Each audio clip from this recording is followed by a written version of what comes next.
Branham, un occultiste Illuminati en procès. Ce sont des vidéos de témoignages de plusieurs pasteurs ex-branhamistes qui ont quitté les mouvements. Pour cause, la découverte des mensonges, des plagiats, des citations et des audios des enseignements occultes et ésotériques de Branham, jusque-là cachés au grand public. Des enseignements que Branham présentait comme étant des révélations divines, qui lui a valu les titres du prophète du temps de la fin. Témoignage à ne pas manquer. Tout de suite après le générique.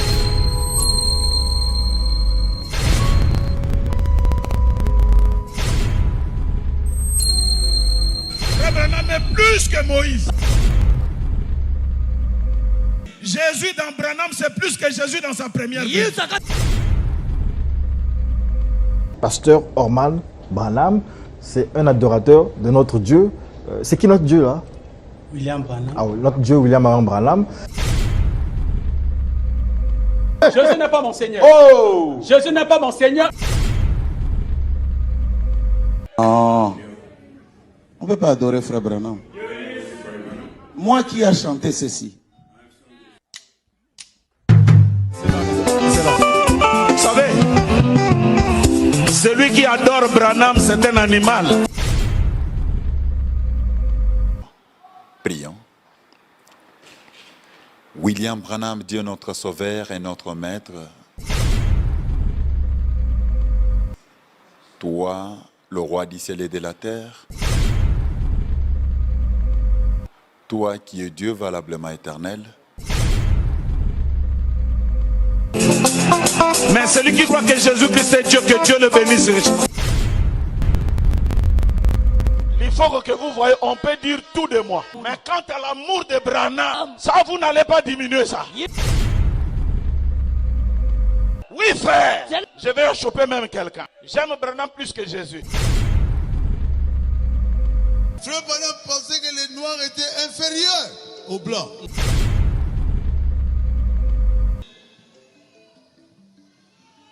J'ai dit non. Il a dit, Allons-y. un blanc ne peut pas se marier avec un noir.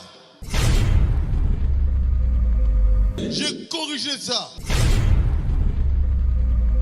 Il y a une seule race humaine. Je voudrais commencer par ce que j'avais dit.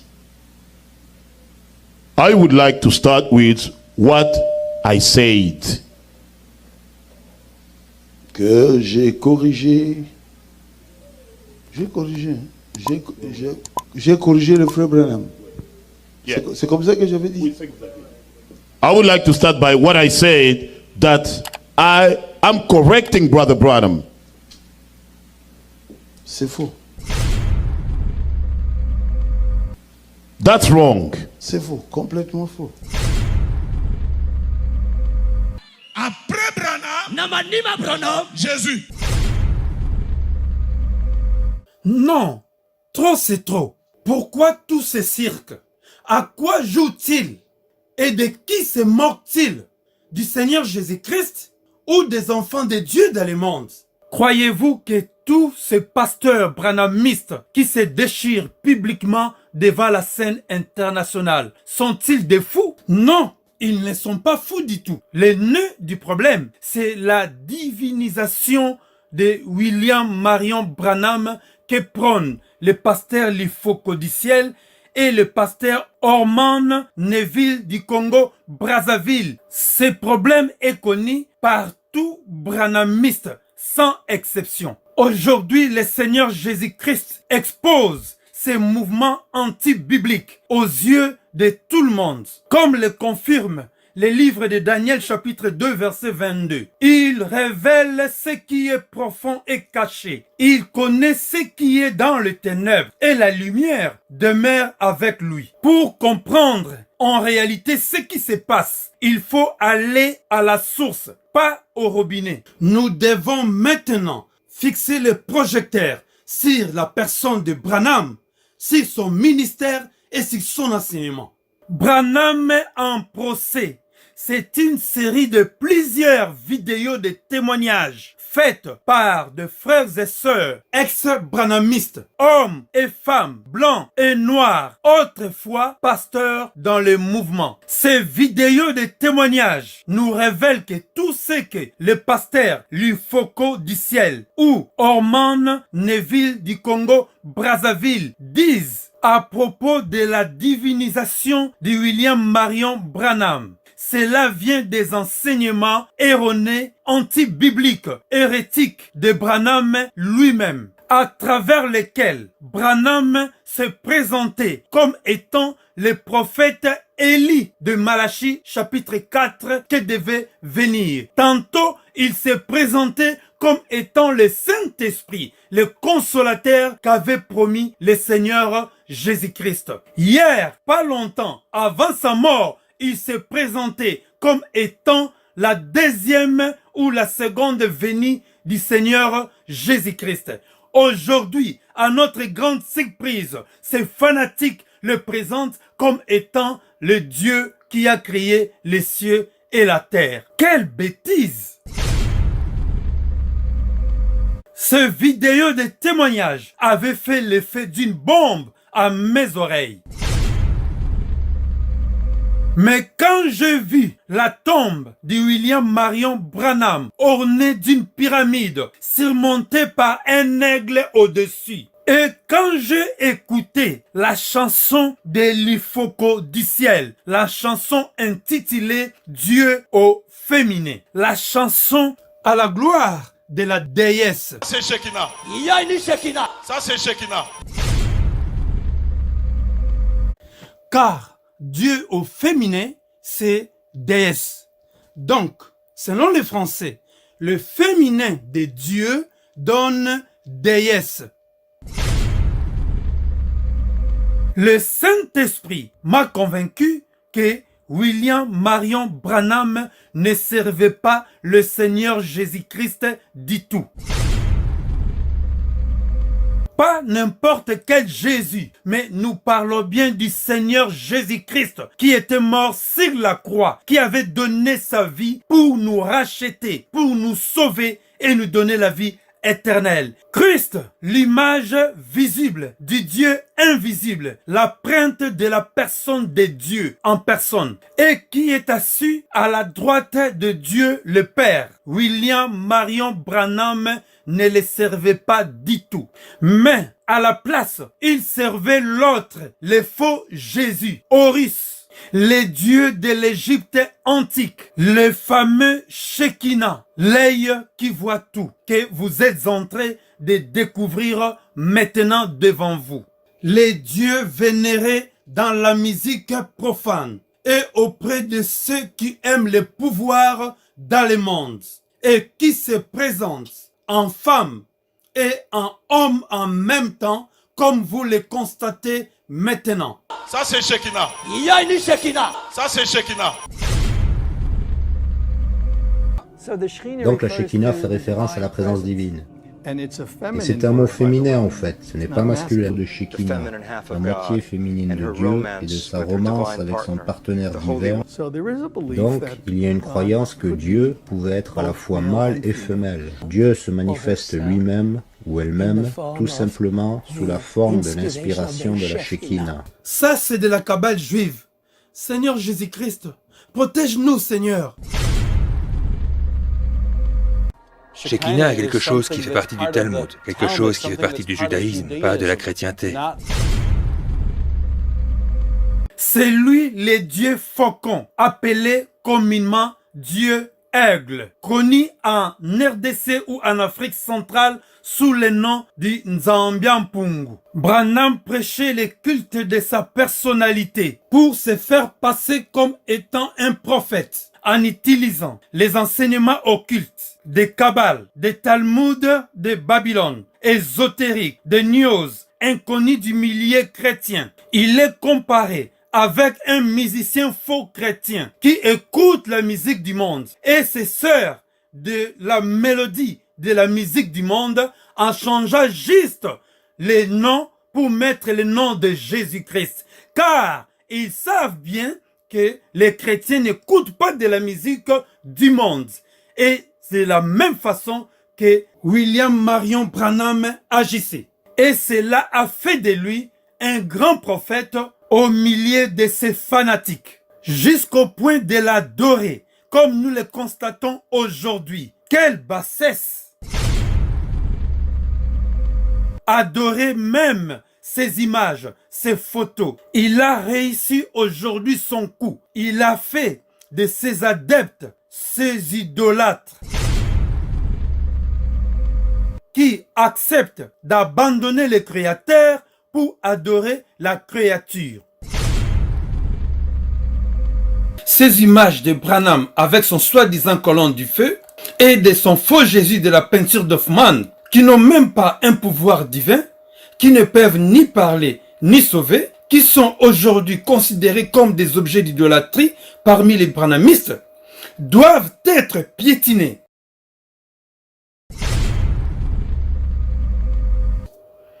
Et brûlés, puis mis à la poubelle. Branham ne cachait pas son appartenance à la bête. Il aimait bien se faire prendre en photo ou faire des selfies de son temps en faisant la corne de la bête. Un doigt en l'air, comme des stars de foot que vous connaissez. Quelle déception! Avant d'écouter ce témoignage, je vous mettrai l'extrait de cette chanson « Dieu au féminin » chantée à la gloire de Shekinah, le fameux Dieu de William Marion Branham. Mais avant tout cela, lisons ces 3 versets de la Bible. Ecclésiaste chapitre 12, verset 16. Dans d'autres versions, vous allez les trouver au verset 14. La Bible dit, « Car Dieu amènera toute œuvre en jugement, au sujet de tout ce qui est caché, soit bien, soit mal. » Branham, un occultiste en procès. Le deuxième verset, Matthieu chapitre 10, verset 26 à verset 27. Il est écrit, « Ne les craignez donc point, car il n'y a rien de caché qui ne doive être découvert, ni de secrets qui ne doivent être connus. Ce que je vous dis dans les ténèbres, dites-le en plein jour, et ce qui vous est dit à l'oreille, prêchez-le sur les toits. » Branham, un occultiste en procès. Les livres d'Actes des Apôtres, chapitre 26, verset 17 à verset 18. Il est écrit, « J'étais choisi au milieu de ce peuple et du milieu de païens vers qui je t'envoie, afin que tu leur ouvres les yeux pour qu'ils passent des ténèbres à la lumière et de la puissance de Satan à Dieu, pour qu'ils reçoivent par la foi en moi, le Seigneur Jésus-Christ bien sûr, le pardon de péché et l'héritage avec les sanctifiés. » Mes chers bien-aimés dans le Seigneur, ce message est destiné pour tous frères et sœurs enfants de Dieu et beaucoup plus aussi pour tout branhamiste qui est retenu captif dans les sectes de Branham. Et voici Dieu au féminin, donc déesse. Shekinah. Il y a une Shekinah. Le Dieu que servait William Marion Branham, le fameux Shekinah, alias Nzambiampung, auteur Likofo du ciel.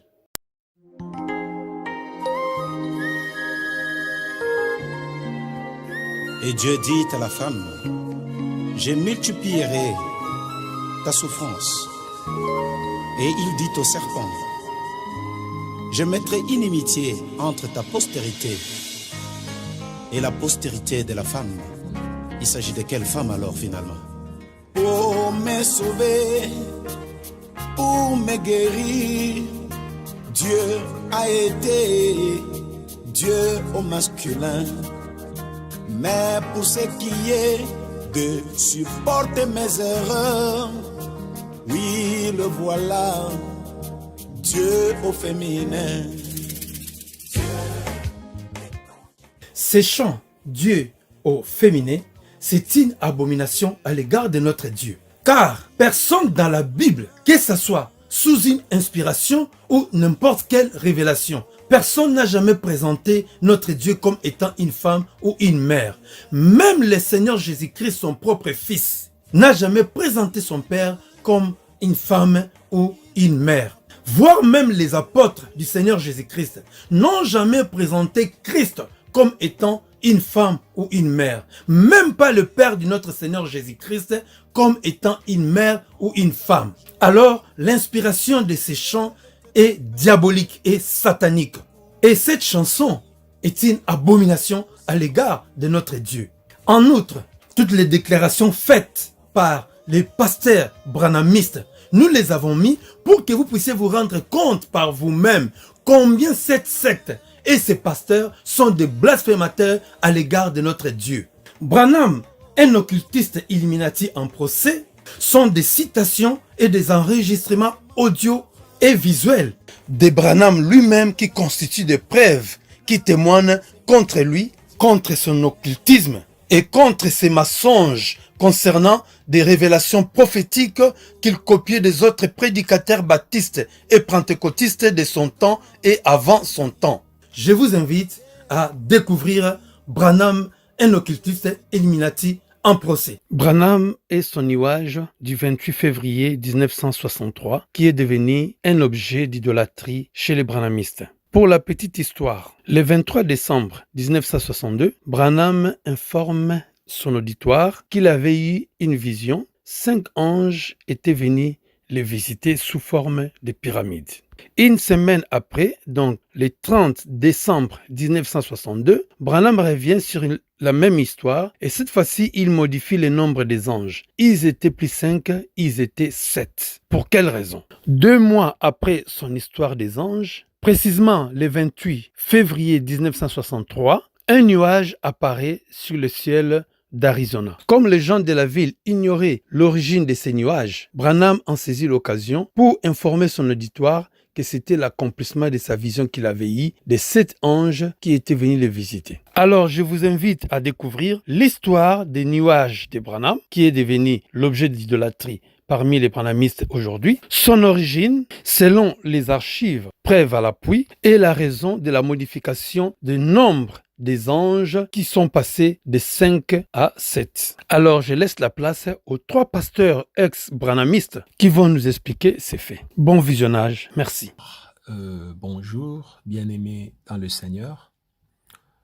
Aujourd'hui, nous avons une émission très, très importante où nous allons parler et révéler la vérité sur le mystère de ce nuage qui est utilisé dans le message comme étant la preuve que William Branham était le messager du 7e âge de l'Église, parce que Branham a dit que ces nuages étaient créés par les anges des dieux qui étaient venus lui visiter, et c'est lorsque les anges partaient qu'ils ont créé cette forme de nuage que vous voyez devant vous. Nous allons vous présenter le témoignage de ce pasteur. Il est aussi un ancien, il était un ancien branhamiste, il était pasteur. Ils ont fait beaucoup de recherches qui les a permis même à découvrir la vérité sur William Branham. Écoutez ce qu'il dit. William Branham said that he saw a vision on December 22nd, 1962 in Jeffersonville, Indiana. Il dit, William Branham a dit qu'il avait fait une vision au mois de décembre 1962. Il dit juste avant 10 heures le matin, il a parlé de ça dans sa prédication juste le jour suivant.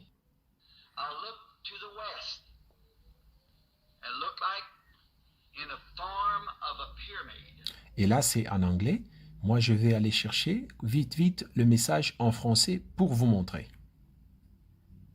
Et là, nous irons dans la parole que William Branham a prêchée ici en 1962 là-bas,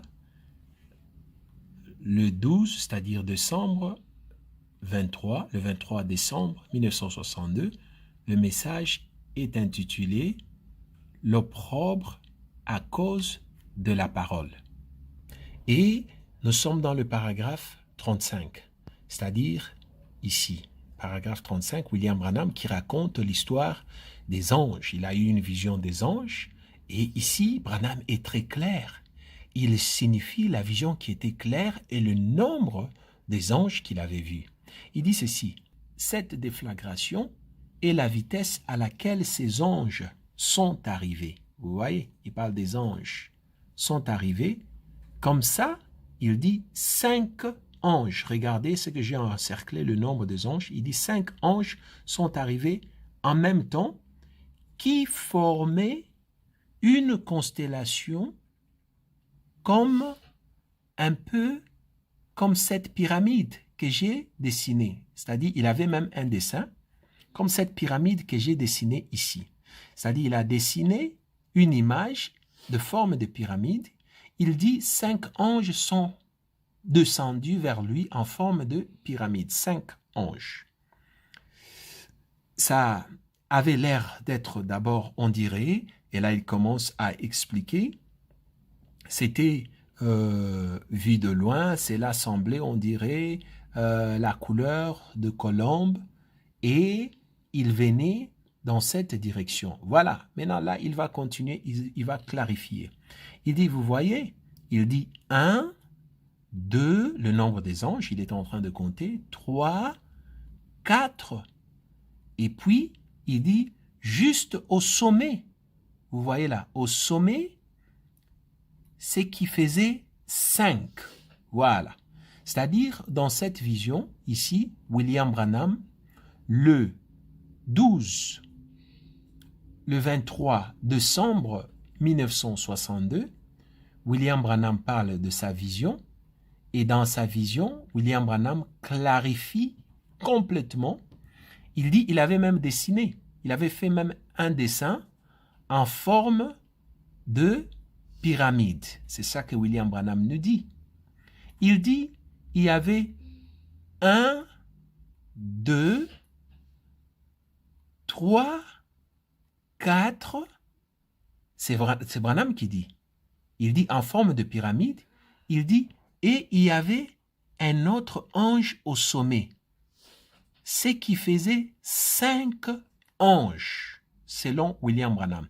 C'est-à-dire, il y a 1, 2, 3, 4, il y avait 2 anges à gauche, 2 anges à droite, et le 5e était au sommet. Ça, c'est Branham qui parle des anges dans la vision claire qu'il avait vue le 23 décembre 1962. He is very clear from his testimony that he saw 5 angels, because he repeats this 5 times in this sermon. Il dit, c'était clair. William Branham nous dit, dans ce témoignage, il avait vu 5 anges. Et il a répété ça 5 fois dans sa prédication. 5 fois, il a répété cela dans sa prédication le jour-là. In chapter 3 of the book, The 20th Century Prophet, il dit dans le livre écrit par Lee Vail, le livre intitulé « Le prophète du XXe siècle », tous ceux qui sont dans le branhamisme connaissent Lee Vail, il était très proche de William Branham, il était comme son conseiller. Lee Vail states that he met with William Branham on December 26, 1962 and discussed this vision. Il dit, Lee Vail a écrit dans son livre que lui, Lee Vail et William Branham se sont rencontrés le même mois, en décembre 1962, le 26. Le 26 décembre, Lee Vail et William Branham se sont rencontrés le 26. Ils ont discuté concernant la vision de 5 anges que William Branham avait fait. Et puis, comme William Branham était au point de commencer l'enseignement sur les 7 sceaux, Lee Vail et William Branham vont discuter pour voir si cette vision n'avait pas affaire à l'introduction de 7 sceaux. Sans vous rappeler que Branham nous a déjà prêché le 23 où il a signifié qu'il y avait 5 anges. 2 à gauche, 2 à droite et un était au milieu qui créait une forme de pyramide. Mais Livell et William Branham vont se rencontrer le 26, c'est-à-dire 3 jours après que Branham a dit qu'il y avait 5 anges, le 26 décembre 1962, Livell et William Branham se rencontrent pour discuter si la vision de 5 anges qu'il avait fait pouvait introduire le 7 sceaux. C'est-à-dire, Branham se préparait pour enseigner le 7 sceaux et ils vont essayer de voir si les 5 anges pouvaient apporter quelque chose qui pouvait refléter ou donner la permission aux enseignements sur les 7 sceaux. Wrote that they speculated whether the vision could relate to the unveiling of the 7 thunders of Revelation 10. Il dit, ils ont parlé en long et en large, et Livell dit, ils ont parlé pour voir est-ce que cette vision peut être parlée aussi de 7 tonnerres. When William Branham retells the same vision on December 30th, 1962.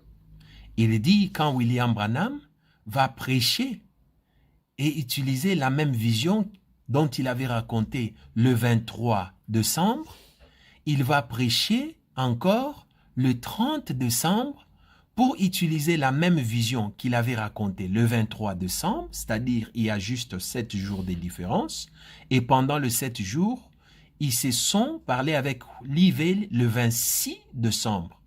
Mais étonnement, quand Branham va prêcher le 30 décembre 1962, juste 7 jours après, la vision va changer.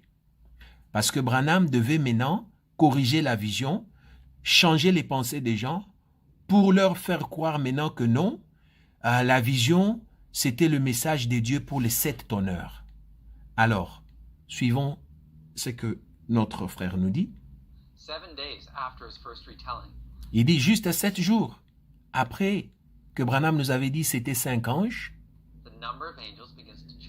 Il dit le nombre des anges commença à changer du coup. Il dit Branham va augmenter 2 anges. Ce n'est plus 5 anges, ça devient 7 anges.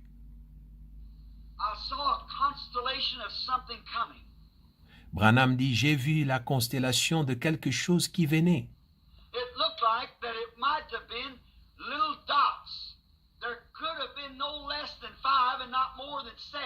Et là, il augmente.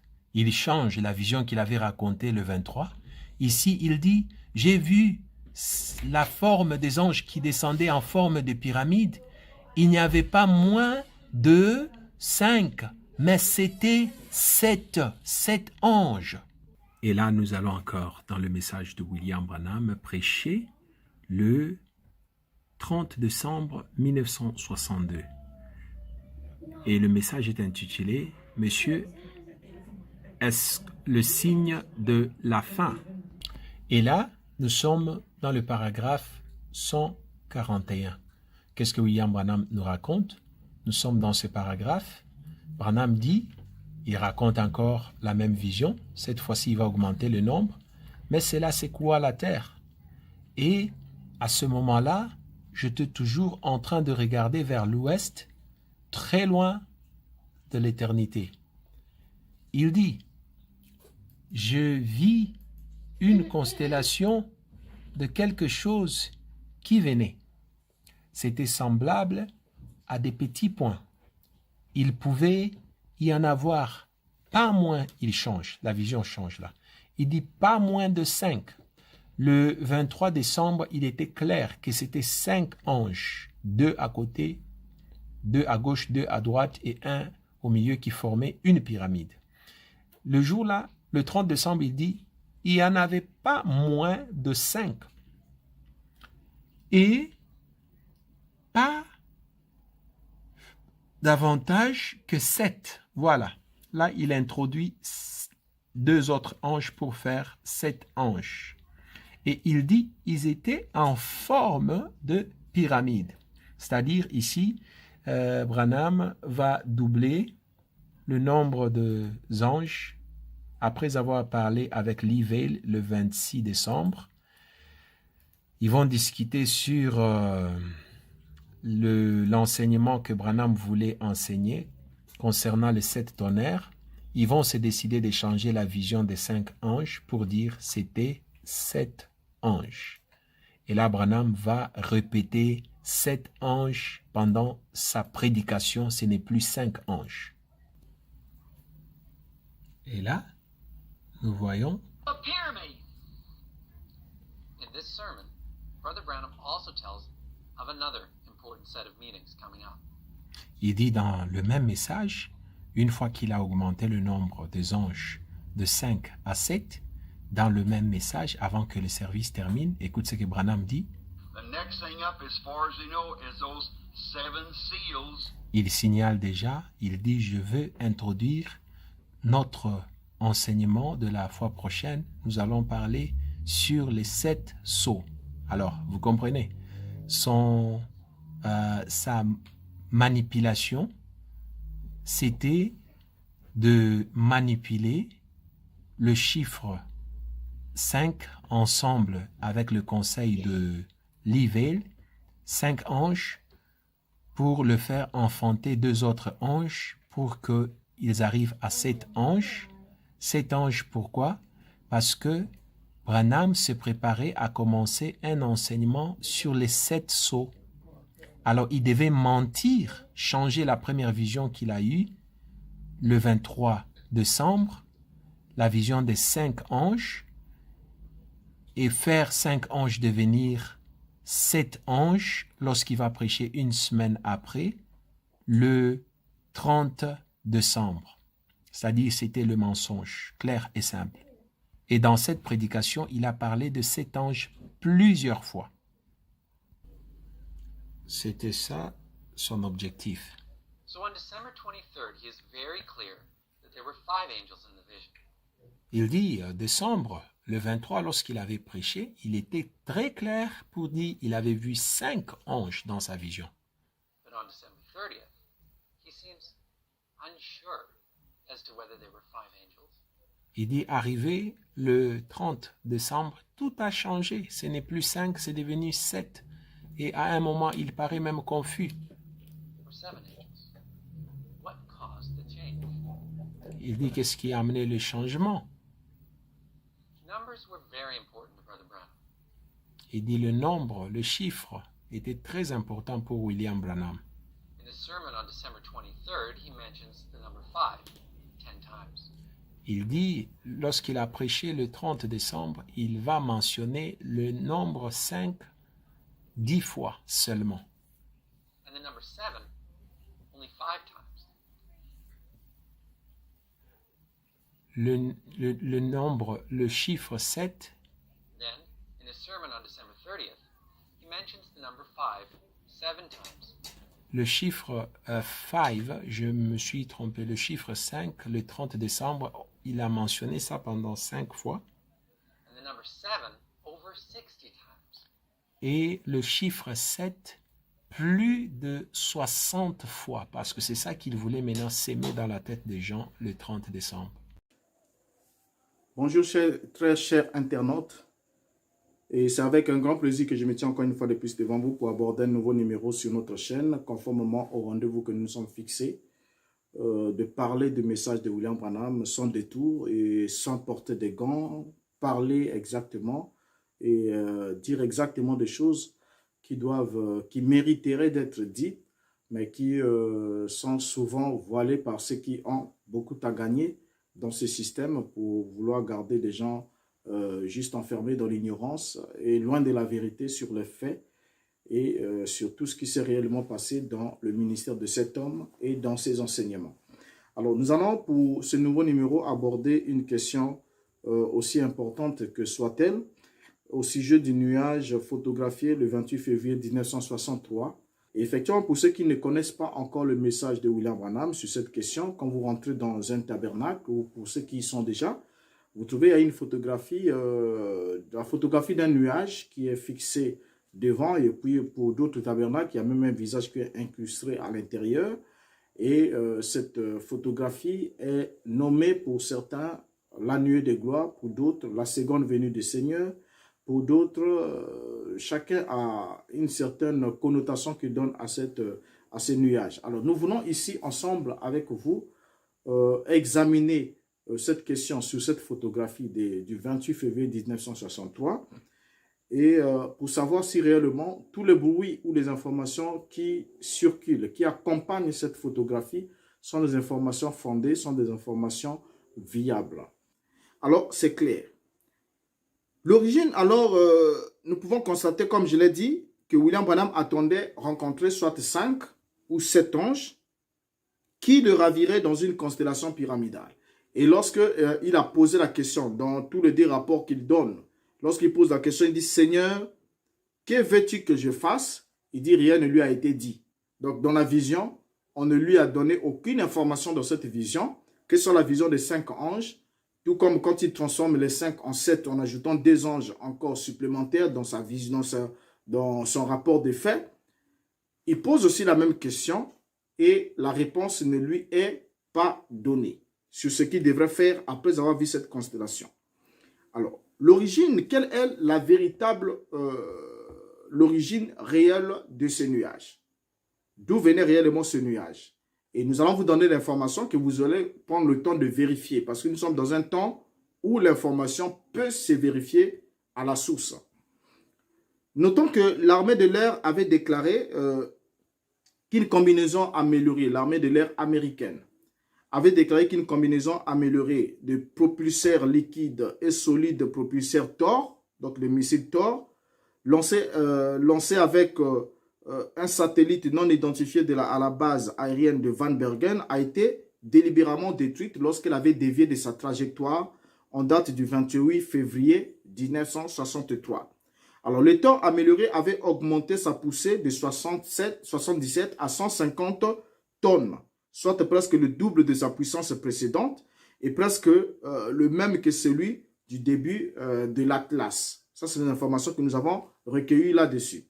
Alors, c'est le 28 février 1963 qu'une fusée Thor, assistée par poussée, a été lancée depuis la base aérienne de Van Bergen, en Californie, transportant un satellite de surveillance militaire Kihol 4.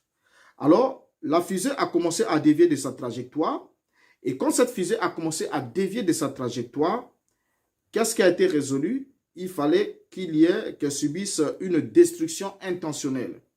La fusée a été détruite à une altitude de 44 km de haut et cela c'était à 13h52 précisément.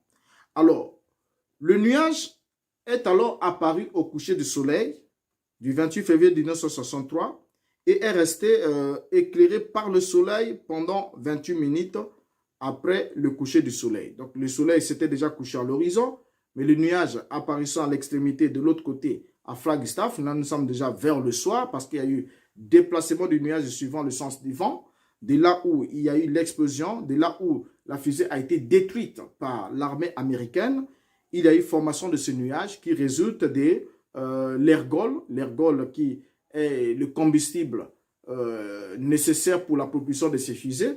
Et avec l'impact du choc, se transforme en ce nuage-là. Et voilà, le nuage est déplacé et suivant le sens du vent jusqu'au-dessus de Flagstaff en Arizona. Là, nous sommes en date du 28 février 1963. Alors, le nuage va apparaître au-dessus de Flagstaff et on va l'appeler dans l'article de Flagstaff Cloud. Et lorsqu'on voit ce nuage, la hauteur même du nuage de Flagstaff a été estimée à 43 km d'altitude. Exactement, puisque la fusée a été détruite. Les informations, je vais vous donner les liens, vous allez vérifier les informations. La fusée a été détruite à une altitude de 44 km d'altitude. Et la fusée, le nuage a été photographié à 43 km d'altitude au-dessus de Flagstaff. Donc, c'est voisinement la même altitude. Alors, le magazine Weatherwise, volume 16, numéro 3, du juin 1963, à la page 99, nous dit ce qui suit. Je mets, voilà, l'extrait là, voilà. Il est écrit, qu'est-ce que nous lisons? Le lanceur Thor d'un lanceur de satellite militaire a explosé à 44 km à 13h52. Presque 13h52 HNP, presque directement au-dessus de la base aérienne de Vandenberg. Pour tenir compte d'une dérive de 510 miles vers Flagstaff, à temps pour avoir abaissé la mâchoire de Flagstaffien qui regardait vers le haut à 18h40. Il faut une vitesse de dérivée moyenne de 135 miles par heure. Alors, l'information ici, ça c'est ce que nous venons de lire dans l'extrait de ce magazine publié le 3 juin 1963 à la page 99 qui explique, parce que le premier magazine, Life Magazine, posait la question de savoir quel est ce nuage mystérieux. Il n'y avait pas l'information. Et regardez déjà même la date de publication. Nous sommes le 17 mai. Il y a une interrogation pour savoir qu'est-ce qui était à l'origine de ce nuage. Et ici, le 3 juin 1963, il y a la réponse qui est publiée dans ce nouveau magazine qui nous parle, qui nous explique qu'il y a eu un missile, il y a eu un satellite militaire qui avait été intentionnellement détruit, qui avait explosé au-dessus de Van Bergen à 44 km d'altitude et qui a été propulsé, dont la traînée a été propulsée jusqu'à ce que les Flagstaffiens, donc les habitants de Flagstaff, se sont même fatigués les mâchoires en observant ce nuage qui les intriguait très haut dans le ciel alors que le soleil venait déjà de se coucher et le nuage était resté luminescent dans le ciel de Flagstaff. Alors, on peut avoir des informations dans le site, voilà, le lien est là. Vous avez là http://w.astronautics.com /t /tors slv-2a agena.html.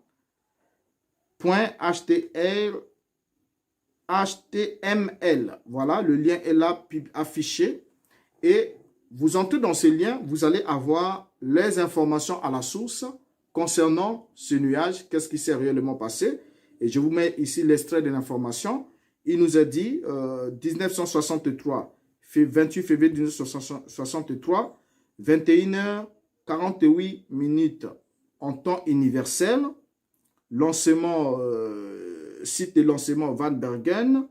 Le complexe lancé, on donne les informations qui sont là. De la famille Thor, lancé, on a lancé un véhicule Thor, SLV-DA Agena D.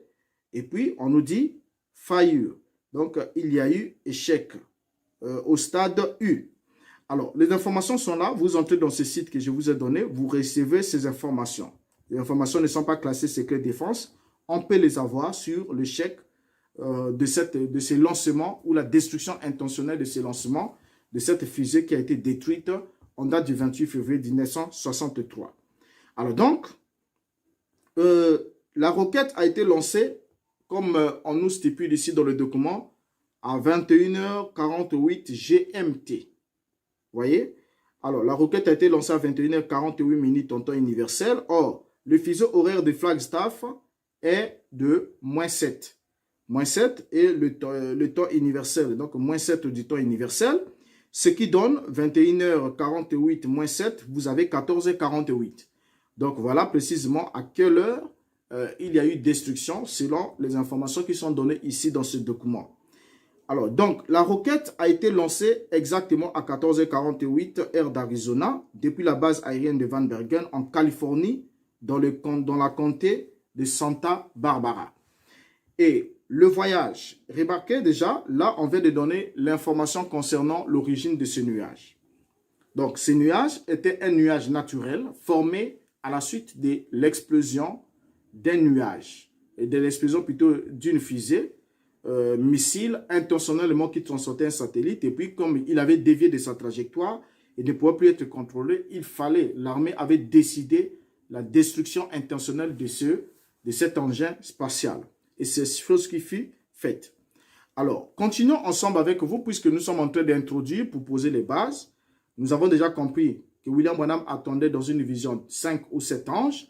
Et ici, nous venons de donner l'origine scientifique en quelques éléments, en quelques mots. Il y a beaucoup de liens, beaucoup d'autres sources qui peuvent encore expliquer ça, éclairer cela. Nous pourrons vous donner encore d'autres informations dans les commentaires ou encore, si besoin est, faire une autre vidéo qui va nous illustrer encore davantage l'origine de ce nuage et comment est-ce qu'il est venu en formation.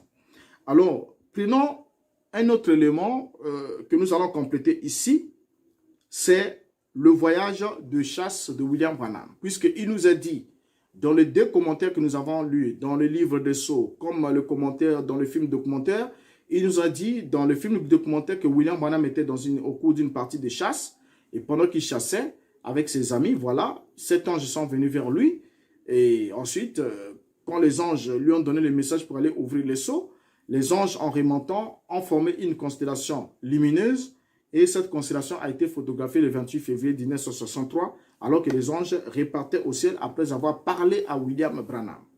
Alors, il est important que nous parlons de cette partie de chasse. Bien-aimés dans le Seigneur, aujourd'hui, nous avons une émission très, très importante où nous allons parler et révéler la vérité sur le mystère de ce nuage qui est utilisé dans le message comme étant la preuve que William Branham était le messager du 7e âge de l'Église, parce que Branham a dit que ces nuages étaient créés par les anges des dieux qui étaient venus lui visiter, et c'est lorsque les anges partaient qu'ils ont créé cette forme de nuage que vous voyez devant vous. Là, nous sommes dans le Life Magazine aux États-Unis qui était publié en 1963 et nous allons analyser l'histoire basée sur les évidences et sur les références de William Branham lui-même. Il y a des éléments qui sont très importants que nous voudrions que vous puissiez retenir avant tout. La première phase, c'est l'heure à laquelle cet événement s'était passé. C'était le soir. C'était le soir. C'était après 17h30. Il n'y avait rien avant 17h30. Et la chasse de William Branham, qui chassait ce qu'on appelle en anglais les javelines, ce sont des petits cochons, des cochons de brousse. Ça se faisait le matin. C'est-à-dire, Branham et les autres chasseurs partaient à la chasse le matin, c'est-à-dire les avant-midi. Cet événement est passé le 28 février 1963 et le Life Magazine va prendre la photo. Voilà comment la photo est. Et ici, nous voulons que vous constatez, ils ont donné même les heures. C'est-à-dire, on a parlé de ces nuages mystérieux. À un moment, je cherche mon indicateur. Nous sommes là. Lorsque vous regardez ici, on vous dit, c'était à quelle heure? À 18h10. C'est ça, on écrit 6:10 p.m. Ça veut dire 18h10. C'est le soir. Voilà l'image qu'ils avaient prise. Et cette image-là est là. Et vous allez voir que le vent quittait gauche pour aller à droite parce que l'image est en train de se diriger vers le côté droite. Et lorsque vous descendez ici, dans une autre position, à 18h15, regardez là, c'est 18h15, 6:15 p.m. veut dire 18h15, on vous donne l'endroit, Et on vous montre que l'image commence à se décomposer vers le côté droit, c'est-à-dire le vent qui souffle vers le côté droit. Vérifiez la première image, elle est là. Et deuxième image, ça est là. Ça, c'est dans le Life Magazine. Et ça, c'était un grand magazine aux États-Unis. Regardez là. C'était un journal, un grand journal, je disais. Regardez là, l'heure là-bas, c'est 18h30. Regardez, un moment, je vais vous montrer l'heure. À 18h30, on vous montre que le vent a poussé ça complètement. Ça n'avait plus la forme avec laquelle ça avait commencé. C'est devenu avec une forme plate, hein, lorsque vous regardez. À peu près comme ce que je viens de dessiner là, c'est-à-dire la forme a changé complètement.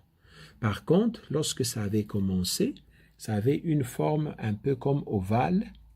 À 18h10, à 18h15, le vent qui soufflait, ça ne restait pas le même, ça changeait de forme. Et à 18h30, on vous dit que c'était presque déclassé parce que le vent soufflait et du côté de gauche vers côté droite.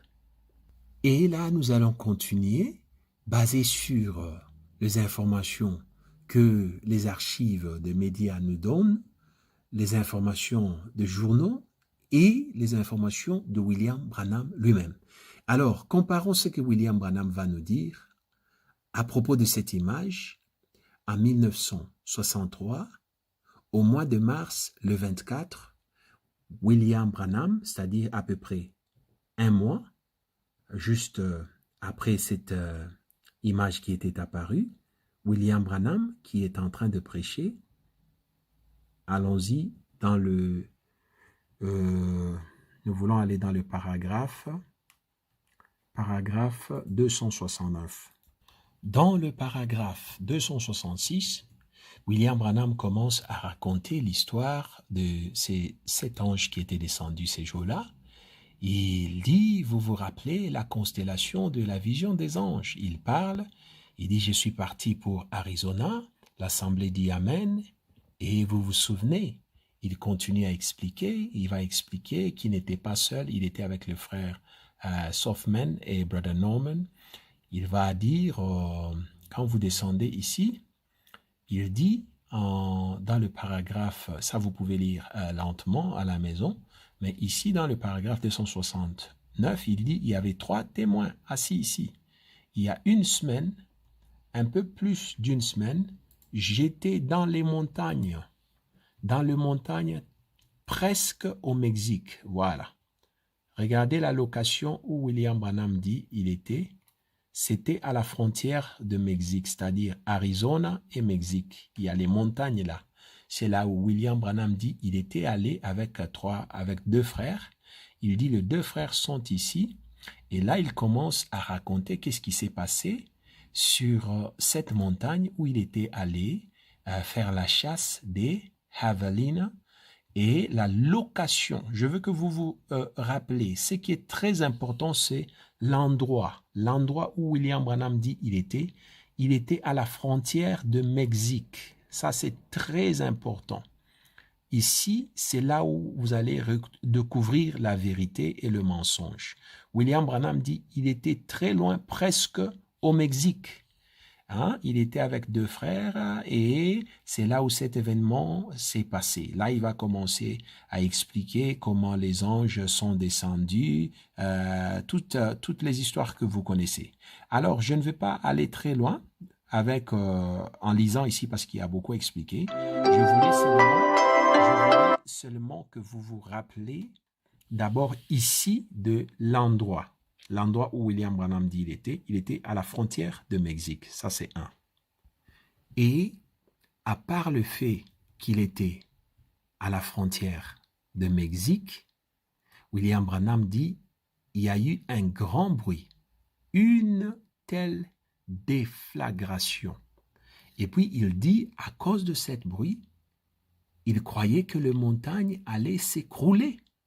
Il y a eu un tel bruit qui s'était causé Et c'est après cette bruit que Branham va commencer à réaliser la constellation des anges. Avant que nous évoluions, nous voulons que vous puissiez vous rappeler que cette nuage était apparu le 28, c'était le 28 février. OK? Le 28 février 1963. Et William Branham dit qu'il était allé à la chasse. C'est pendant qu'il était à la chasse que cet événement était arrivé. Mais, en même temps, nous allons vous montrer les preuves tangibles de loi qui gouvernait la chasse aux États-Unis en 1963, la chasse des javelinos que William Branham était en train de chasser et l'endroit où William Branham s'est rendu pour chasser. Et nous allons comparer ces deux et aussi le témoignage propre de William Branham s'il était allé à la chasse avant d'aller à Houston ou s'il était allé à la chasse après avoir été à Houston. Parce que Branham dit, selon son propre témoignage, il devait aller à Houston d'abord. Alors voyons voir ce que William Branham nous dit. Avant d'aller voir les paroles propres de William Branham, nous vous présentons ça, on appelle ça les regulations.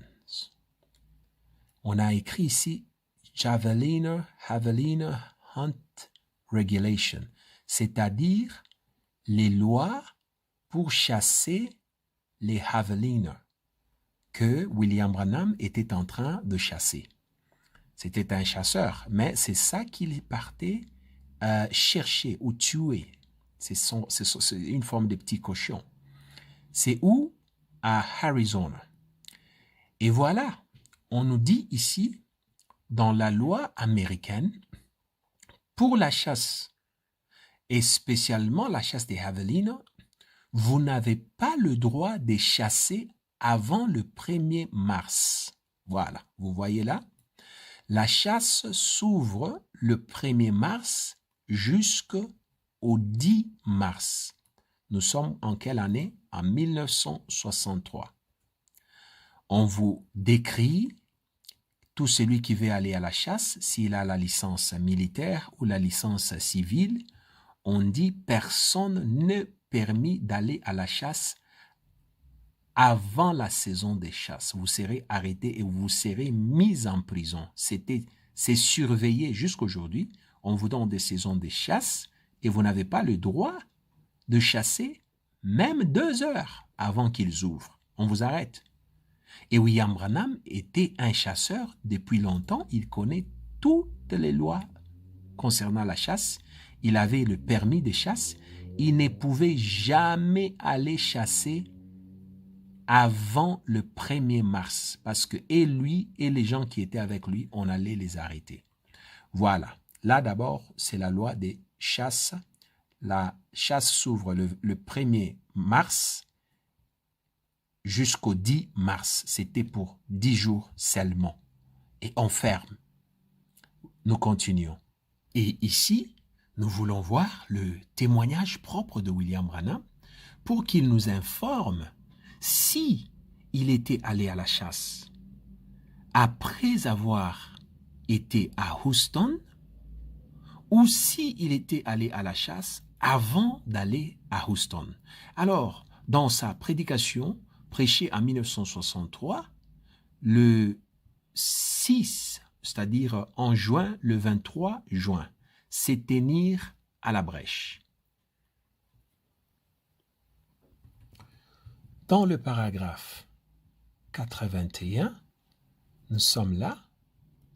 Écoute ce que William Branham nous dit. Branham dit, là nous sommes en 1963. Branham dit, eh bien, je ne les savais pas à ce moment-là, mais le frère Softman, et puis il s'arrête, il dit, je sais qu'il est présent. je suis très sûr que frère Norman, nous étions là. Je devais, ça c'est ce qui est très important, il dit, je devais me rendre à Houston pour sauver ce jeune garçon de la chaise électrique. OK. Et puis, continuons. Je suis rentré et je suis allé à la chasse. Voilà. C'est-à-dire, il voulait dire, je suis allé à la chasse après avoir être à Houston. C'est ça qu'il explique là. Il dit, lui et le frère Softman et le frère Norman, ils devaient aller à la chasse, mais avant d'aller à la chasse, il dit, je devais me rendre à Houston pour sauver ce jeune garçon de la chaise électrique. Et puis, après là, il s'est rendu à la chasse avec les deux frères. Et ces matins-là, j'étais debout là, en train d'enlever les grêterons. Il explique maintenant, là, il va expliquer maintenant l'histoire de la chasse, comment le bruit s'est procuré, les anges sont descendus, il y avait la constellation, tout ce qu'il racontait. Voilà, ce qui nous concerne ici d'abord, c'est que William Branham nous confirme ici qu'il devait d'abord se rendre à Houston. Pour faire quoi à Houston? Branham dit qu'il devait aller sauver un jeune garçon de la chaise électrique. Ok, je vais clarifier pour ceux qui ne connaissent pas la chaise électrique. La chaise électrique, c'est la chaise qu'on utilise pour tuer les gens qui ont commis de meurtres. Branham n'a jamais expliqué à l'église qu'est-ce que ce jeune garçon avait fait. Branham a dit seulement qu'il devait aller sauver un jeune garçon qui devait être tué par la chaise électrique, c'est-à-dire la cour, il était condamné à mort. Mais Branham n'a jamais révélé qu'est-ce que le garçon-là avait fait pour qu'il soit condamné à mort. Branham n'a jamais révélé ça. Ok, nous allons découvrir, nous allons vous montrer même l'image de ces garçons et qu'est-ce qu'il avait fait. D'abord, avant ça, Branham venait de nous confirmer ici qu'il s'est rendu d'abord à Houston pour sauver le petit garçon de la chaise et après Houston, il est parti à la chasse, lui et le frère Norman et le frère Softman. Et Branham va continuer toujours dans le même paragraphe, il va continuer à raconter l'histoire concernant l'explosion. Il dit il y a eu explosion, ça avait fait un grand bruit. Vous savez, il parle des nuages mystérieux, ça avait fait un grand bruit. C'était même dans l'article du magazine Life. Il dit, vous voyez, ces anges distincts sur le côté droit.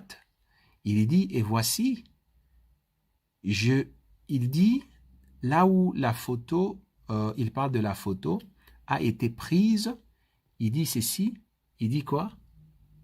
Il dit, eh bien, ces savants essayaient de recueillir toutes les informations.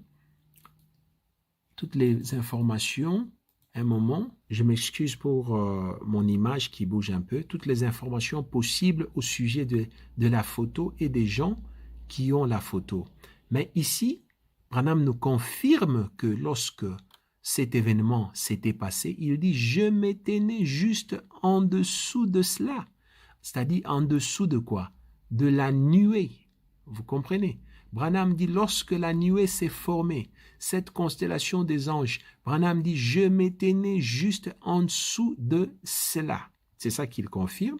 Mais n'oubliez pas, il nous a confirmé aussi ici qu'il devait d'abord aller où c'est à Houston pour sauver un jeune garçon qui devait être tué par la chaise électrique.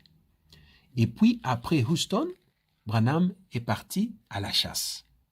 Et là, nous allons prendre encore une deuxième preuve, toujours de William Branham, qui va nous confirmer. Nous sommes dans ce message ici de William Branham. Quelle est cette attraction sur la montagne? Quelle est cette attraction sur la montagne? William Branham a prêché ce message en 1965, au mois de juillet le 25 juillet 1965. Nous allons voir ce que Branham nous raconte. Et là, nous sommes dans le paragraphe 134. Voilà, ici, paragraphe 134. Dans le paragraphe 134, William Branham va nous raconter l'histoire qui s'était passée pour créer pour provoquer les anges, c'est-à-dire cette nuage qui s'était passé. Mais Branham, avant de parler des anges qui étaient descendus, il dit ceci. Il dit, je devais aller à la chasse avec un ami. Vous comprenez? C'est-à-dire, le premier plan, c'était d'aller à la chasse. Je ne savais pas ce qui allait arriver. Branham qui parle. Il devait aller à la chasse. C'était ça le premier plan. On écrit ici, plan numéro 1. On encercle, c'était d'aller à la chasse. Mais juste avant d'aller à la chasse, qu'est-ce qui s'est passé? Regardez ce que William Branham nous raconte. Il dit, et quelqu'un m'a appelé. C'est lui qui m'avait critiqué. Ah bon? C'est-à-dire une personne qu'il avait déjà critiquée dans le passé. Critiqué pour dire quoi? Nous avons les détails. C'est la personne qui avait accusé Branham. Il disait Branham c'est un faux prophète. Branham hypnotise les gens. C'est-à-dire Dieu n'est pas avec lui, il travaille avec la magie. Qui était cette personne-là? C'était James Harris et Theodore Kipperman. C'était les photographes qui avaient pris la photo de William Branham en 1950 dans la salle de Coliseum Hall Houston. Ces gens-là, ils avaient accusé Branham partout pour dire que Branham est un faux prophète. C'était un hypnotiseur, c'est-à-dire il utilise le pouvoir mystique parce qu'il guérissait les gens et puis après les gens retournaient dans les situations critiques. Maintenant, Branham nous raconte ici, il dit qu'il devait aller à la chasse avec un ami et quelqu'un l'a appelé. Qui est celui qui l'a appelé? Il dit, c'est celui qui m'avait critiqué. Regardez maintenant ce qu'il dit. Il m'avait critiqué sur quoi? Il dit, c'est lui qui m'avait critiqué au sujet de la photo de l'ange du Seigneur. Vous comprenez? Au sujet de la photo, c'est qui? C'est Theodore Kipperman et James Harris. Ces deux-là travaillaient ensemble. Il dit, la personne qui m'avait critiqué au sujet de la photo de l'ange du Seigneur, il m'a appelé juste avant d'aller à la chasse. Ok, qu'est-ce qui s'est passé? C'est lui qui l'avait prise, c'est-à-dire il avait pris la photo. Vous comprenez? La personne qui avait pris la photo de l'ange du Seigneur, selon Branham, avait critiqué Branham. Cette même personne n'était jamais convaincue que c'était l'ange du Seigneur. Parce que le photographe savait ce qui se passait. Il était au courant de tout. Branham dit, j'ai dû aller à Houston. Voilà là où il y a les secrets. Ici. C'est-à-dire, avant d'aller à la chasse, il devait aller à la chasse avec un ami, mais quelqu'un l'a appelé. Il nous signale ici qui est la personne qu'il avait appelée. Il dit, c'est la personne qui m'avait critiqué au sujet de la photo qu'on disait la photo de l'ange du Seigneur. Et il dit, c'est cette même personne-là qui avait prise la photo. Alors, ceux qui sont intelligents ici, déjà, vous devez comprendre que la personne même qui avait pris la photo que Branham dit c'est l'ange du Seigneur, le photographe même vous dit que c'est faux, ce n'est pas l'ange du Seigneur. Le photographe avait publié Branham partout pour dire c'était faux, ce n'était pas l'ange du Seigneur et Branham pratiquait la magie. C'est ça que le photographe, tous les deux photographes, ils avaient dit ça. Nous allons vous donner les preuves, même dans le journal. Nous allons vous montrer, soyez calmes. Branham dit, j'ai dû aller à Houston. Il a dû aller maintenant à Houston. Il a laissé d'abord l'histoire de la chasse, il a mis à côté. Il est parti vite à Houston parce que la personne qu'il avait critiqué, le photographe qui avait pris la photo de la colonne de feu, a appelé Branham. Et Branham dit, j'ai dû aller à Houston pour faire quoi? Il dit, pour son fils. Vous voyez là? C'est écrit pour son fils. Qu'est-ce qui s'est passé avec le fils du photographe? Regarde ce qu'on a écrit. Car on l'a mené dans le quartier des condamnés à mort. Vous comprenez? On l'a mené dans le quartier des condamnés à mort, c'est-à-dire on devait le tuer. Il allait être exécuté quelques jours plus tard. Vous voyez là? Il m'a rencontré là-bas, c'est-à-dire à Houston, il m'a entouré de quoi? De ses bras. Il m'a entouré de ses bras, c'est-à-dire James Harris, le photographe, qui travaillait avec Theodore Kipman. Il a vu Branham venir à Houston et il a mis ses bras à côté de Branham. Il a embrassé Branham pour lui remercier. C'est-à-dire, Branham n'est pas allé à la chasse. Il a laissé d'abord l'histoire de la chasse. Il s'est rendu vite à Houston, à la cour, parce que le fils de James Harris devait être exécuté. Et ici, il dit, l'homme l'a dit, pensez donc, l'homme même que j'avais critiqué vient sauver mon fils unique. Vous comprenez? C'est-à-dire ici, vous avez l'image claire que Branham était allé à la chasse après son voyage de Houston. Et lorsque Branham était allé à Houston, à part le fait qu'il a intervenu dans la cour pour sauver le fils unique qui devait être tué, il était condamné à mort. Branham ne vous dit pas pourquoi il était condamné à mort. Il vous dit seulement qu'il est parti le sauver. Mais nous allons vous dire pourquoi il était condamné à mort. Nous allons vous donner son image et son nom. Branham dit, l'organisation humanitaire m'a donné ce qu'ils appellent un Oscar, ou le nom que vous donnez à ça, pour avoir sauvé une vie. D'abord, l'histoire de Oscar, là, c'est faux. On ne l'avait pas donné un Oscar, c'est le mensonge. Nous allons vous montrer la vérité. Soyez calmes. Mais, retenez que Branham devait aller à la chasse. Il n'est pas allé parce qu'il y a eu une émergence. Voilà, là-bas. L'émergence, Branham explique l'émergence. Il devait aller vite à Houston. Et puis, après l'événement de Houston, Branham continue maintenant ici, dans le paragraphe 15. Vous voyez le paragraphe 135 plutôt, je disais. Dans le paragraphe 135, Branham dit ensuite, c'est-à-dire, il continue maintenant lorsque nous sommes rentrés de Houston. Ensuite, nous sommes partis. Je suis monté sur la montagne pour chasser. Voilà, vous comprenez? C'est-à-dire, il est allé à la chasse après avoir été à Houston. Maintenant, quelle date Branham devait se rendre à Houston pour aller sauver le fils de James Harris qui devait être tué parce qu'il était condamné à mort? Quel est le jour où cet enfant était arrêté et quel est le jour où il devait être exécuté, tué? Et quand est-ce que Branham est revenu de Houston? Pourquoi cette question-là est très importante? Parce que c'est sur base de cette question-là que vous allez découvrir le mensonge et la vérité. Parce qu'en 1963, la loi concernant la chasse, nous vous rappelons vite, on ne vous permet pas de chasser avant le 1er mars. C'est-à-dire, si Branham était allé à Houston et Branham dit que après Houston, il est allé à la chasse, et c'est pendant qu'il était à la chasse qu'il y a eu cette nuage et la constellation des anges qui sont descendus. Or, le 28 février, c'est le jour où l'image était apparue.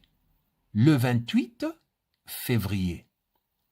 Or, selon la loi de la chasse, aux États-Unis, tous ceux qui faisaient la chasse au sanglier n'avaient pas le droit, l'autorisation de chasser avant le 1er mars. On va vous arrêter. Il y a des soldats qui font la patrouille là-bas. Vous n'allez pas mettre votre nez là-bas. Même le 28 février à 21h, vous n'avez pas. Vous devez attendre le 1er mars pour commencer à chasser et vous devez avoir une licence qui vous permet de faire la chasse, ou sinon on vous arrête et vous faites la prison. C'est-à-dire, Branham, s'il dit qu'il était à la chasse, lorsque la nuée est apparue, c'est le mensonge, parce que la nuée est apparue le 28 février 1963, et ça a été publié dans le Life Magazine, c'est apparu le 28 février 1963, et c'est apparu pas le matin, pas les après-midi, mais le soir, à 18h10. Nous vous avons montré les images, 18h10, 18h15, 18h30, et puis ça a disparu. Ça n'avait pas pris beaucoup de temps. Or, Branham dit que lui, il était à la chasse le matin, et cet événement s'est passé pendant qu'il était à la chasse. Mais quand Branham racontait ça, il ne savait pas que les gens, un jour, vont aller vérifier le jour où ça s'était passé, l'endroit où ça s'était passé, et le voyage itinéraire de William Branham, et les gens auront l'accès aux permis et recommandations, les lois qui gouvernaient la chasse aux États-Unis, la chasse de sangliers. Vous n'avez pas le droit de chasser avant le 1er mars. Il y a déjà une grande confusion, un grand mensonge ici, parce que si Branham dit qu'il était allé chasser le 28 février, c'est le mensonge, il devait être arrêté. Et si Branham était allé à la chasse après son voyage de Houston, c'est-à-dire, ça devait être après le 5 mars. Le 5 mars. Pourquoi nous disions le 5 mars? Parce que quand il est parti à Houston, Branham va prêcher à Houston le 4 mars 1963. Le 4 mars, Branham avait prêché le 4 mars à Houston une prédication intitulée « L'absolu ». Et William Branham a dit qu'il devait aller vite à Houston avant d'aller à la chasse pour aller sauver le fils de l'homme qu'il avait critiqué. C'est-à-dire l'homme qui avait pris la photo ici, le photographe même qui avait pris cette photo ici que vous voyez de la colonne de feu. C'était 2 photographes, tous les 2 photographes. Ils ont critiqué Branham sérieusement. Quand ils ont entendu Branham déclarer que c'était la colonne de feu, ils ont interdit même à Branham de publier la photo. C'est dans le journal. Branham n'avait pas le droit de publier cette photo. C'est à la fin de 1950, au mois de décembre, que Branham va réclamer encore le droit pour pouvoir publier. Les photographes refusaient. Ils disaient, Branham c'est un menteur, il est en train de mentir, ce n'est pas la colonne de feu. Ils ont critiqué. Et voilà, il s'est fait que le photographe a eu un problème. Son enfant était arrêté, était condamné à mort. Alors le même photographe qui avait déjà fait un deal avec Branham en 1950 pour lui donner l'autorisation, après on ne sait pas ce qu'on l'avait donné, pour lui donner l'autorisation d'utiliser la photo, le photographe va appeler maintenant Branham pour qu'il vienne aussi l'assister, parce que lui il avait déjà assisté Branham avant pour défendre, pour libérer la photo et permettre à Branham de dire tout ce qu'il pouvait dire de la photo, parce que le photographe, selon lui, il savait que c'était les ampoules de la salle. Quand vous voyez là la forme de l'ampoule, le photographe était au courant, c'est pourquoi il critiquait Branham. Mais comme Branham voulait dire que c'était la colonne de feu, c'est pour ça que le photographe les critiquait et l'accusait aussi de dire qu'il était en train d'hypnotiser les gens. C'est-à-dire, si vous êtes souple, vous allez comprendre qu'il y a au fait une relation. Il y a une relation entre cette photo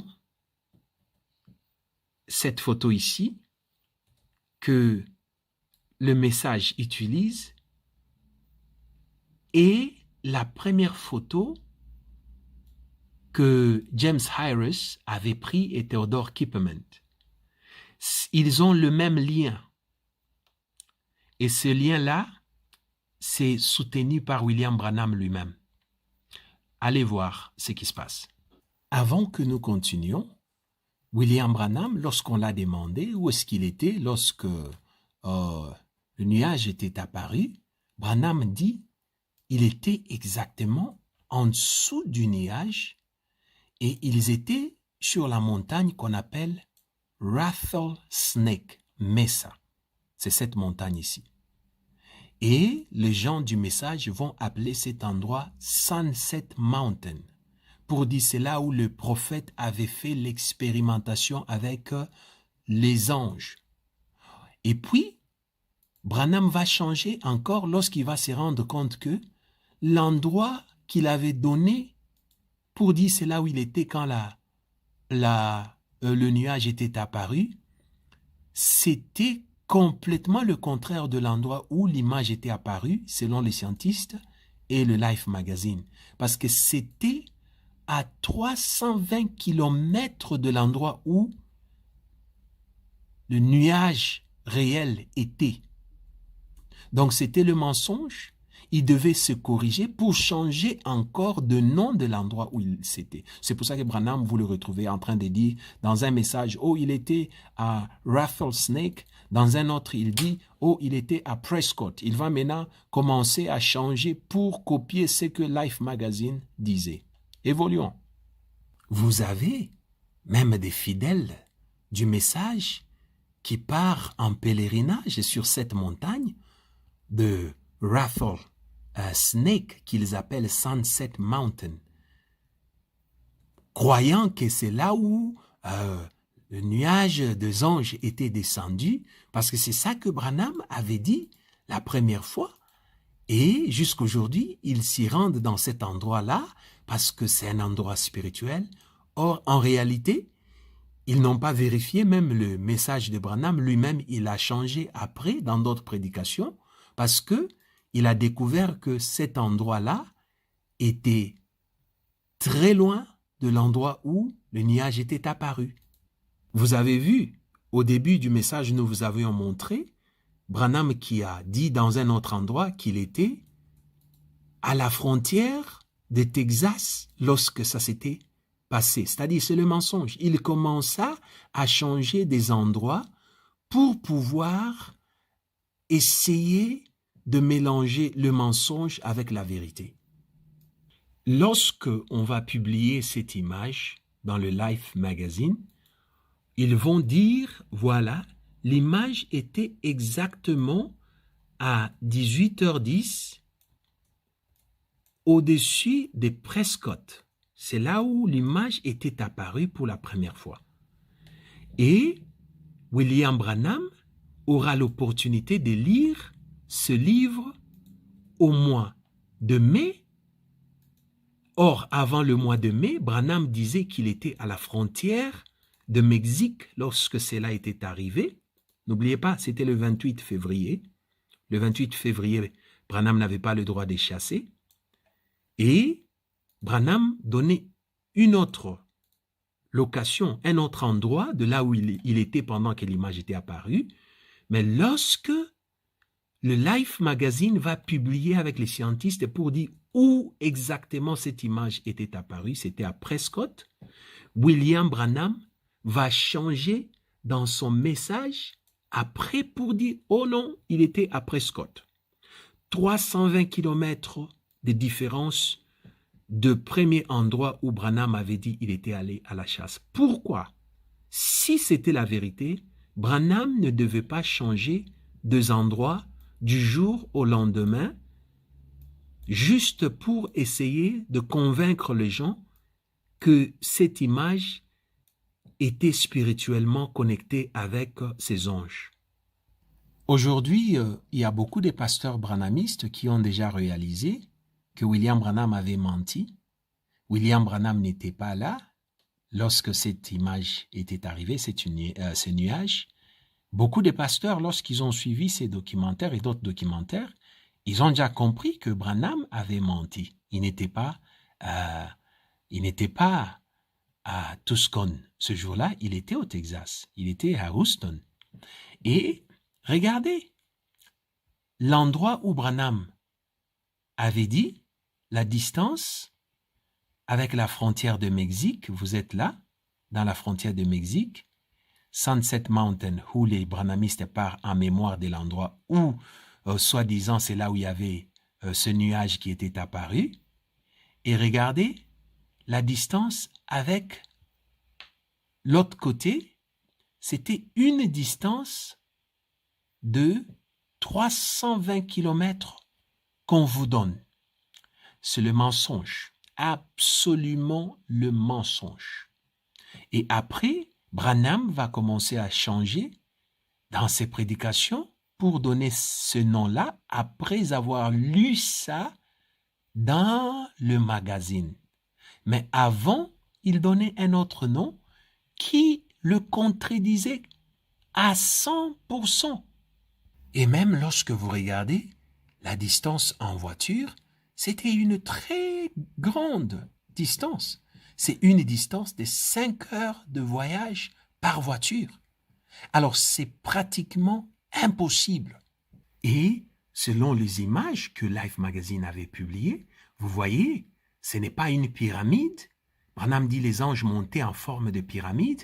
Il y avait un ange qui était au milieu et les autres étaient à côté. Ça, c'est parce qu'ils montaient en forme de pyramide. Mais non, regardez ce que je vous ai montré. Nous sommes à 18h10. Branham ne devait pas être à la chasse à 7h, 18h10. C'est l'heure que c'était apparu. Et regardez le vent qui souffle cette image à 18h15. Regardez comment l'image est en train de se perdre à cause du vent pour aller du côté de votre droite à cause du vent. Pas en forme de pyramide, il n'y a pas une pyramide là. Et regardez à 18h30, on vous montre l'heure en bas, à 18h30, regardez, ce n'est plus même une forme de cercle, c'est devenu le vent qui déclasse ça est en train de pousser de l'autre côté, le vent est en train, et après 18h30, ça avait disparu à cause du vent. Alors, qui est le petit garçon que William Branham était allé sauver à Houston parce qu'il devait être exécuté, il devait être tué parce qu'il était condamné à mort. William Branham n'a jamais dit à l'Église pourquoi est-ce que ce petit garçon était condamné à mort. Et quand il disait ce petit garçon, quel âge il avait, qu'est-ce que ce petit garçon avait fait pour qu'il soit condamné à mort. Voilà. Là, nous vous présentons l'image de ces deux messieurs. Tous les deux que vous voyez, ces deux messieurs. Celle-ci s'appelait Leslie Douglas et l'autre s'appelait Caroline Lima. Ces deux ici que vous voyez, c'était des prostituées, c'était des hommes et c'était des homosexuels qui s'est prostitués. Je répète encore, ces deux messieurs que vous voyez, ils étaient deux hommes, ils étaient de prostituées, c'était ça leur travail, ils s'est prostitués. Et celui-ci était ami avec Leslie Douglas, qui était aussi homosexuel. Leur travail, c'était la prostitution. Là, c'est leur photo. Vous voyez encore les deux là. C'est leur photo. Ils sont là. Et c'est dans le journal. C'était dans le journal. C'était un grand événement aux États-Unis. Nous sommes dans le journal en 1963. On vous donne le nom de l'un. Il s'appelait Leslie Douglas Ashley. Et l'autre s'appelait Caroline Ann Lima. On vous dit, ils sont très inquiétants à propos de charges they face in Houston, c'est-à-dire ils sont condamnés à Houston. Ils sont condamnés pourquoi? Les deux là, qui étaient des homosexuels, ils sont condamnés pourquoi? Nous allons vous dire pourquoi est-ce qu'ils devaient être tués, pourquoi est-ce qu'ils étaient condamnés à mort. Mais avant là, nous voulons d'abord vous montrer quel jour on les avait, disons, pardonnés, mais sous aussi quelle loi? Regarde ici, on vous dit Caroline Lima, elle est là.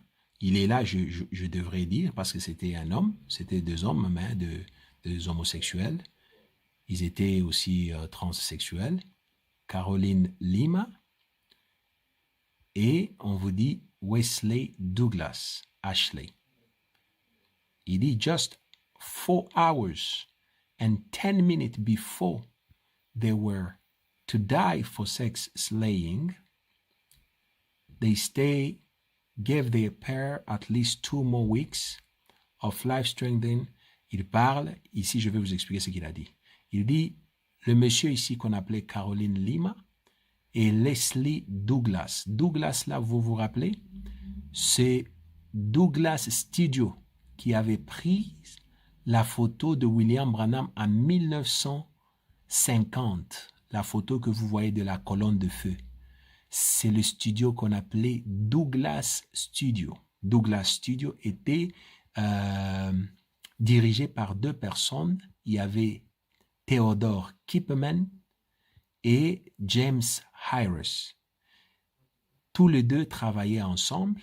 Maintenant, Leslie Douglas était le fils de James Harris, qui était l'ami intime de Theodore Kipperman, les deux qui avaient pris la photo de William Branham en 1950. Les deux qui ont critiqué William Branham pour dire qu'il était quelqu'un qui utilisait la magie. Les photographes là, qui avaient rejeté William Branham. Alors, Leslie Douglas Ashley était fils de James Harris, qui travaillait avec Theodore Kipperman. Et ici, on vous dit, lorsque la cour avait pardonné Ashley Douglas, on l'a pardonné sur quoi? Regarde, on dit les attorney Clyde Wood time argued that the evidence of insanity was suppressed in the trial and at the sanity hearing of the 25-year-old Ashley Douglas. Ok. Il explique ici. Il dit, on l'avait pardonné parce que quelqu'un avait plaidé pour dire que il est insane. Ça veut dire il est comme un débile. Il est quelqu'un comme un idiot. C'est pas quelqu'un qui fonctionne normalement. C'est quelqu'un qui a des problèmes de tête. C'est un malade mental. Pardonne-lui. Ne le tuez pas parce que il a un problème avec sa tête. Et ici, vous voyez dans le journal, on vous décrit déjà que lorsqu'on l'a laissé, il s'appelait Leslie Douglas, called himself a biblical prophet Elijah. Vous comprenez? C'est-à-dire, cet enfant de James Harris, il avait compris comment William Branham était devenu Elijah the prophet et l'histoire de la colonne de feu sur la photo que son papa James Harris avait fait.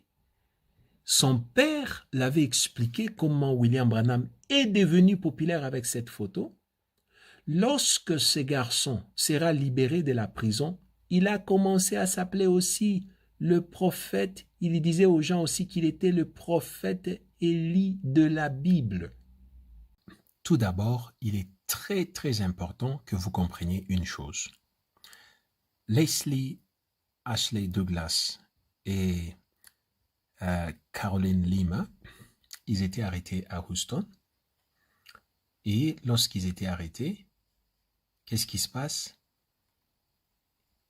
Le 14 janvier, regardez là, 14 janvier à Houston, c'était le jour où ils étaient condamnés à mort. Vous comprenez? 14 janvier. Souvenez-vous très bien de cette date-là, c'est très important. Les 14 janvier 1963, les deux là on dit condemned killers. Ce sont des gens qui ont tué. Qui est-ce qu'ils ont tué? Ils ont tué un homme d'affaires, c'est-à-dire quelqu'un qui vendait les maisons. Cette personne les avait pris, comme eux c'était des prostituées, tous les deux, il les avait pris pour aller faire ce qu'on appelle l'orgie, c'est-à-dire la fête de sexe pendant le week-end. C'est-à-dire cet homme-là était aussi peut-être homosexuel. Et comme il était riche, ces deux ici, Caroline Lima et Leslie Douglas, Ashley, ils ont tué ce monsieur-là, qui les avait pris comme des prostituées. Il les a amenés dans son bureau pendant tout un week-end. Il a passé le temps avec eux et les deux ici vont le tuer. Ils vont brûler le monsieur, ils vont brûler son corps et essayer d'effacer les traces de leur acte. Mais ils étaient retracés et arrêtés. Alors, le 14 janvier, vous voyez la date 14 janvier, ils vont être arrêtés et c'était passé partout. C'était passé dans les informations, c'était passé partout dans les journaux. Ils étaient condamnés le 14 janvier. Et lorsqu'on les a condamnés le 14 janvier, la date où on devait les tuer, les exécuter, c'était le 28 février. 28 février. Souvenez-vous de cette date. 28 février. C'est-à-dire à peu près un mois après. C'est-à-dire ils ont été condamnés le 14 janvier et le 28 février, c'est le jour où on devait les exécutionner, les tuer avec la chaise électrique. Maintenant, à quel moment est-ce qu'ils étaient pardonnés? Nous allons voir, parce que tout était dans les informations. Souvenez-vous de ceci, ils étaient arrêtés le 14 janvier, condamnés plutôt. Ils étaient condamnés le 14 janvier, condamnés à mort, et on avait fixé la date du 28 février 1963 pour les exécutionner. Et qu'est-ce qui s'est passé? 28 février pour leur exécution. Et rappelez-vous, le 28 février, ça vous rappelle aussi quoi cette date-là, le 28 février? Qu'est-ce qui s'est passé le 28 février si vous vous rappelez? 28 février, c'est le jour où ce nuage mystérieux était apparu. Où c'est? À Flagstaff, en Arizona, à 18h10 le soir, où William Branham ne pouvait pas aller à la chasse le soir à 18h10. Et le 28 février, c'était le jour de l'exécution de l'enfant de James Harris, qui était ami avec Theodore Kipment, le propriétaire de Douglas Studio. Vous me suivez? Et là, à cause du temps, nous n'allons pas tout lire, mais je vous lis juste ce qui est plus important. On vous parle de Ashley, son nom est là, et puis son copain qui était Lima, les deux prostituées. On vous dit, ils sont condamnés à mort, they're sentenced to death. Pourquoi ils sont condamnés? Parce qu'ils avaient égorgé M. Tom, ils avaient égorgé M. Tom, ils l'ont tué où? Dans son bureau. Et puis ils ont brûlé son corps et ils ont jeté son corps. Vous comprenez? On explique là. C'est ça les offenses, les crimes qu'ils avaient faits. Vous comprenez? On vous dit là, c'est-à-dire Ashley, elle devenait femme et elle devenait homme. Pour vous dire qu'elle était prostituée, elle sortait avec les hommes et les femmes.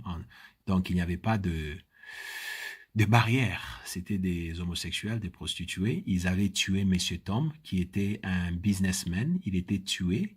Il les avait invités pour la fête d'orgie et dans son bureau. Après, ils l'ont tué, ils ont brûlé son corps. Ils étaient arrêtés, condamnés ils étaient condamnés le 14 janvier 1963. Ils devaient être exécutés, regardez la date là, le 28 février. Regardez la date que j'encercle là. Le 28 février, c'était la date pour leur exécution. Et nous avions vu là, c'est-à-dire leur exécution, c'était pour le 28. Et quel jour ils étaient pardonnés? On a dit, ils ont pu esquiver l'exécution à 10 heures de leur exécution. C'est-à-dire, la cour et les gens qui ont supplié, qui ont pleuré pour qu'on ne puisse pas les exécuter, ils s'étaient présentés à la cour ce jour-là le matin, le 28 février. Leur exécution, c'était le soir. Et à 10 heures de leur exécution, on va les pardonner parce que, selon la cour, l'autre qu'on appelait Leslie Douglas Ashley, la cour va déclarer qu'elle est un débile mental, elle a un problème mental, selon, on ne sait pas ce que William Branham était allé dire, vrai ou faux, mais ce qui est vrai que depuis Houston jusqu'à Tucson, le voyage, c'est un voyage de 14h50, c'est-à-dire 16 heures du temps, 16h36, normalement, c'est 16 heures du temps de voyage. Maintenant, imaginez-vous, si William Branham avait quitté Tucson pour aller à Houston, où le fils de James Harris devait être exécuté le 28, et après, il a prêché toujours à Houston. Le 4 jours après, il a prêché à Houston, et Branham lui-même, il confirme que c'est après Houston qu'il est parti à la chasse. Or, comme nous avions démontré, Branham ne pouvait pas aller chasser dans cet endroit. Le 28 février, il allait être arrêté et amené en prison. Et il sait, il n'allait jamais faire ça. Et le nuage était apparu le 28 février. Vous me suivez? Le nuage était apparu le 28. Le 28 février, c'est le jour où le nuage était apparu. Le 28 février. 28, voilà, on écrit 28 là. Et quand Branham a entendu parler du nuage, avant qu'il puisse savoir l'endroit exact où le nuage était, Branham a dit, ce jour-là, il était allé à la chasse à la côte de Mexique, là en bas. Il dit, c'est là où il était. C'est là où le nuage était apparu. Mais je crois après, quand il s'est rendu compte que non, c'était trop loin de l'endroit où le nuage était apparu. C'était à 320 km, c'est-à-dire tout le monde va découvrir que c'est les mensonges. Branham va changer des endroits. Il va dire maintenant, il était l'endroit où le Life Magazine disait. Un autre mensonge. Deuxième mensonge, la loi sur la chasse. Vous n'avez pas le droit de chasser avant le 1er mars. C'est-à-dire, la chasse s'ouvrait le 1er mars jusqu'au 10 mars. Or, le 28 février, William Branham était allé à la cour pour plaider pour ce garçon à Houston qu'on devait tuer. Imaginez-vous, même si Branham avait terminé de plaider à la cour à 9h30 du matin, le temps qu'il entre dans sa voiture et qu'il roule, quelle heure Branham allait arriver à Flagstaff pour commencer à faire la chasse. Le voyage, ça prenait à peu près 16 heures du temps. Vous voyez là, ça vous dit 16 heures du temps. C'est le mensonge. Branham ne pouvait pas être le même jour et à Houston et à Arizona. C'est le mensonge. Impossible. Je dis impossible de quitter ici Houston vite pour aller courir et retourner à la chasse avec un voyage de 16h36. Et puis, même si vous dites qu'il était allé en avion, c'était faux parce qu'il ne pouvait pas faire la chasse là. Il allait être arrêté immédiatement. Il y a les militaires, il y a la loi de la chasse, on allait l'arrêter immédiatement. Et troisièmement, Branham était resté à Houston jusqu'au 5 mars. Le 5. Parce que le 4 mars, il a prêché à Houston un message intitulé « L'absolu ». C'est après ce message que Branham est parti à la chasse. Et même quand William Branham raconte pour dire « Oh, il était allé aider un enfant qui devait être tué, il a plaidé et l'enfant était pardonné », il n'a jamais dit qui était cet enfant et quel travail cet enfant faisait. Et ce n'était pas un enfant, c'était un adulte. Il avait 25 ans. Et l'autre, Caroline Lima, elle avait 20 ans. Et on vous dit si c'était des prostituées. Il s'est prostitué. Ashley Douglas, elle avait 25 ans. On dit, elle s'habillait comme une femme et elle changeait de femme en homme, dépendamment du client qu'elle avait, parce que c'était des prostituées. Et on vous dit, ils étaient arrêtés parce qu'ils avaient égorgé. Ils avaient égorgé qui? On vous dit même. La personne qu'ils avaient égorgé, c'est un vendeur de maison. Son nom est là. C'est ça, c'est le monsieur qu'ils avaient égorgé, monsieur Fred Ton, en 1960. Dans une fête de sexe. Où c'était, on a dit, c'était dans le bureau de ce monsieur. Et après, dans le journal, on vous dit même, ils avaient brûlé le corps de cet homme-là et ils ont essayé d'effacer leurs traces. Mais Branham ne vous a jamais dit tout ça. C'était une prostituée et un homosexuel que William Branham était allé chercher à défendre à la cour. Pour quelle raison? Mais vous devez comprendre, parce que il s'agissait de l'enfant, de la personne qui avait déjà marqué un but de très grande valeur pour William Branham en 1950. C'était lui, James Harris et Theodore Kipement, qui ont fabriqué la colonne de feu sur William Branham en 1950.